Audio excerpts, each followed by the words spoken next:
Bom, então nós somos o grupo 6, composto pelo Gabriel, João, Júlia e eu, João Pedro, falar um pouco sobre as principais culturas e produtos da agricultura familiar e nesse âmbito, do Brasil obviamente, e nesse âmbito a gente vai entrar um pouco nos assuntos de economia circular, um pouco de histórico e algumas perspectivas em relação a esse assunto.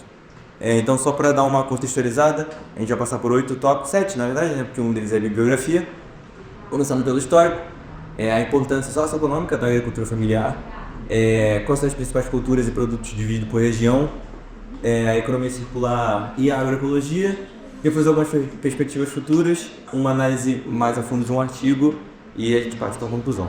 Pode passar. Bom, então basicamente entrando na questão do histórico, tem um subtítulo aqui que é da invisibilidade do conhecimento político, e isso é uma grande verdade. Até a década de 90, não vou dizer que era muito pouco reconhecido, mas o reconhecimento formal que a gente tinha em relação à agricultura familiar era sobre uma agricultura de pequena produção, de subsistência. E a partir da década de 90, algumas movimentações começaram a ocorrer, principalmente por causa da redemocratização pós-ditadura militar. E aí esse tema da agricultura familiar foi revivido e o Estado entrou com um papel mais ativo em relação a esse assunto. E em 1996 a gente teve o PRONAF, que, como está escrito ali, é o Programa Nacional de Fortalecimento da Agricultura Familiar, que foi o marco legal que foi a virada de chave em cima desse tema. Com a Lei 11.326/2006, eu tive que não ele coração, que estabeleceu a nova Política Nacional de Agricultura Familiar. E bom, para que uma pessoa seja enquadrada dentro de uma pessoa não, né? Para que seja considerada a agricultura familiar, a gente tem 4 critérios, que basicamente é não ter uma área maior do que 4 módulos fiscais. 4 módulos fiscais é uma medida agrária em hectares, e que ela varia de município e de região. 5 ações. Exato, basicamente mão de obra inteira familiar, predominantemente familiar, não necessariamente inteira. A renda familiar tem que ser originada de atividades econômicas vinculadas ao próprio estabelecimento ou empreendimento, e também você tem que dirigir o seu próprio estabelecimento ou empreendimento da sua família. Tem 2 pontos que é interessante destacar, principalmente em relação à lei, ao marco legal em geral, que é o fato de que ele não só está direcionado a produções agrícolas, né? Ele está direcionado também a extrativismo, a pesca artesanal, enfim, populações indígenas, enfim, tem alguns outros grupos que se encaixam também nesse marco legal. E um ponto também que é importante a gente destacar é que ele veio em 3 gerações, né? Ele se comportou em 3 gerações. A primeira com um viés muito mais agrário, a segunda já trouxe um viés mais socioeconômico, mais social que econômico, mais socioeconômico, e a terceira traz uma proposta mais voltada para a questão nutricional e alimentar do campo, que é a agricultura familiar no Brasil. Aqui a gente vai falar da importância socioeconômica. Então, muitos dados aqui foram baseados de acordo com o Atlas divulgado em 2020. Então, esse Atlas ele foi montado de acordo com o censo feito em 2017. Então, até a primeira apresentação já trouxe alguns pontos, inclusive o marco legal, o PRONAF já foi falado aqui anteriormente. E a ideia aqui seria trazer esse retrato da agricultura familiar. Pilares cultural do Brasil, em escala global, seria equivalente à 8ª maior produtora de alimento do mundo, datado de 2027.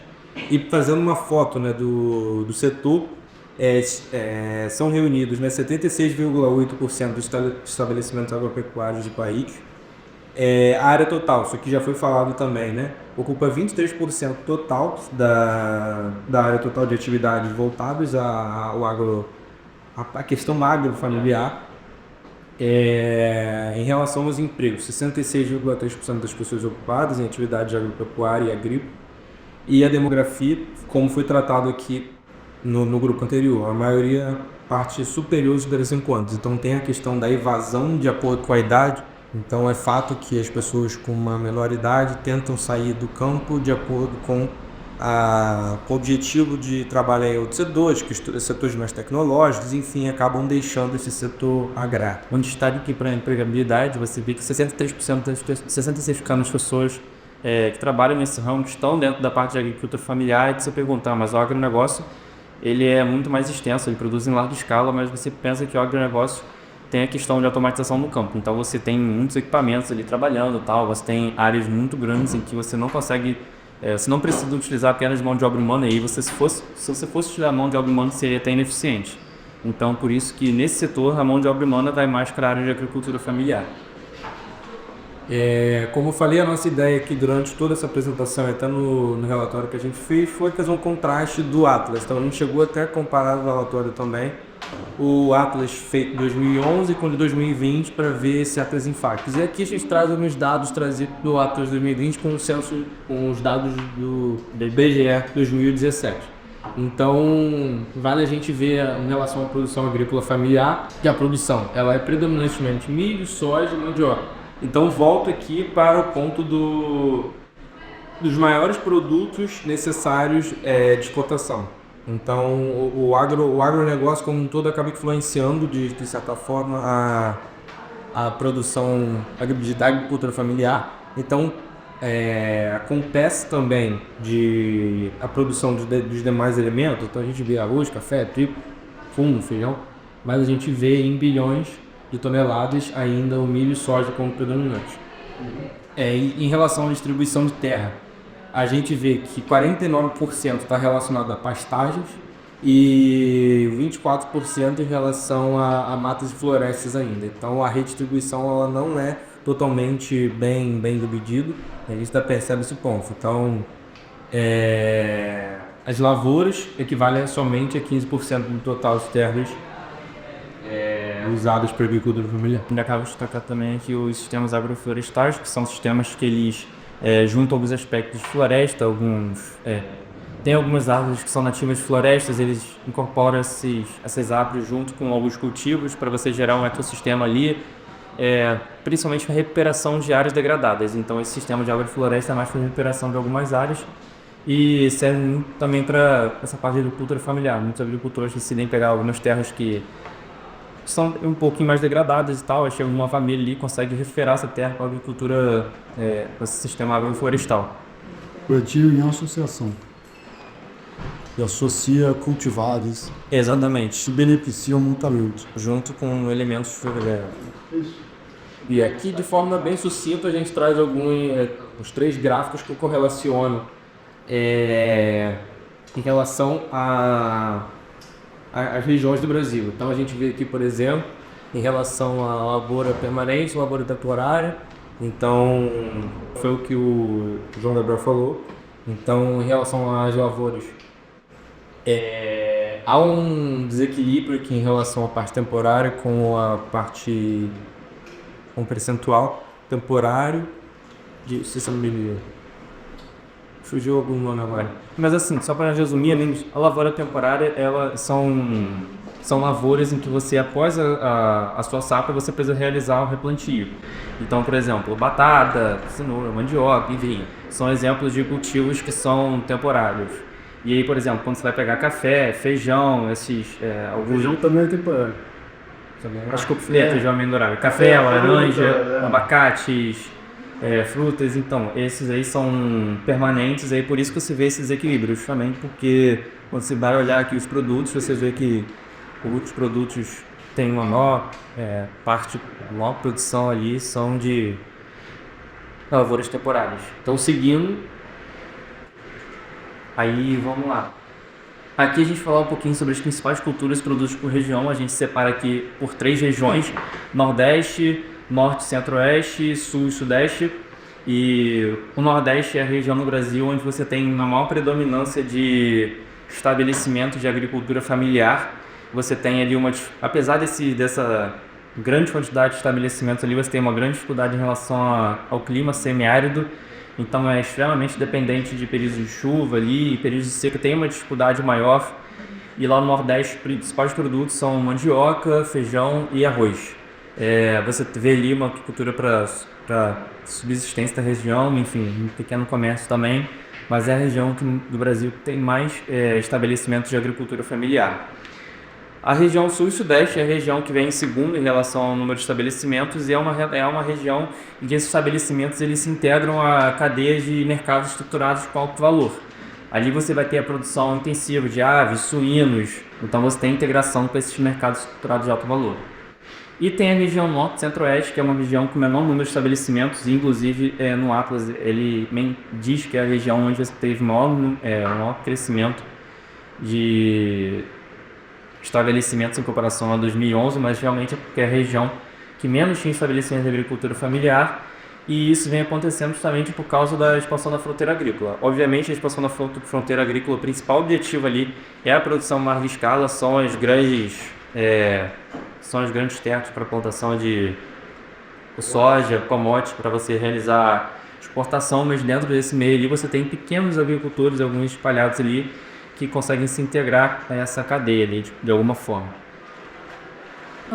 Partindo aqui agora com os conceitos que estão muito relacionados, né, à prática da cultura familiar, a gente tem a economia circular, que vamos tratar com a economia linear, que é a produção, o consumo e o descarte.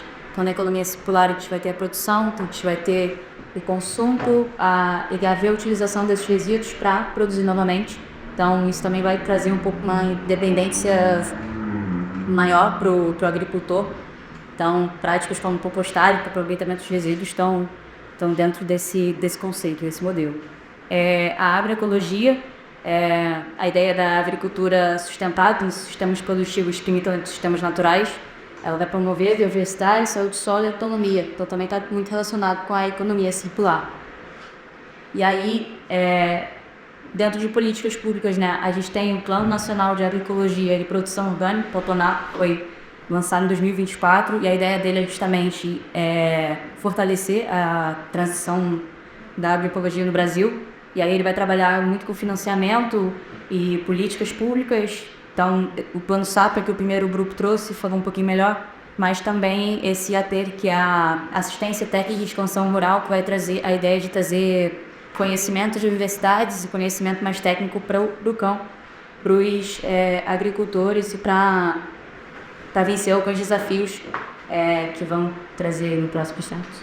Então, assim, dentro dos desafios, né, eles têm um muito forte, e não só na agricultura familiar, mas setorial, que é relacionado às mudanças climáticas. Então, a gente tem um aumento da aridez e desertificação de pragas, mas também a intensificação e a imprevisibilidade dos fenômenos climáticos, e que são um risco muito, muito forte para esse setor. Aí tem o envelhecimento dos produtores, sucessão geracional, né, esse êxodo rural, que o primeiro grupo também trouxe, e a necessidade de modernização de maneira sustentável. Então, dentro das estratégias, a gente tem melhoramento genético, e aí o AT é muito importante para trazer essa parte de estratégias, né? Os policultivos, né, com a diversificação das culturas, a gente vai conseguir reduzir os riscos, melhorar a produtividade e o uso da água para conseguir fazer a agricultura de uma maneira mais sustentável. E aí, o que João Gabriel trouxe dos sistemas integrados, tem a Lavoura, Pecuária e Floresta, o IETE, também tem o IPF, que é a Pecuária e Floresta, tem o IPS e LF, não lembro agora quais são.